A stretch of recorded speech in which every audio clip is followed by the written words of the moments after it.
Hello guys, म विशाल र तपाईहरुलाई स्वागत छ नेपाली एक्सपेरिमेन्टमा।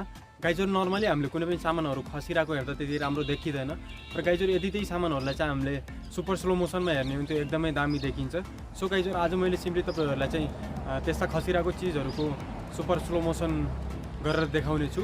सो गाइजहरु आजको यस भिडियोलाई स्टार्ट गरौँ।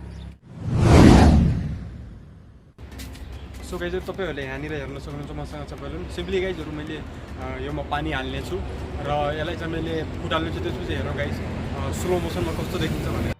गाइजहरु अब मैले यसलाई सिम्पली फुटाल्ने छु यो सियोबाट।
सो गाइजहरु यदि तपाईहरुलाई यो भिडियो राम्रो लाग्यो भने लाइक गरिदिनु होला र गाइजहरु यदि तपाईहरु नयाँ हुनुहुन्छ भने यो च्यानलमा सब्स्क्राइब गरिदिनु होला र गाइजहरु आजको लागि यति नै।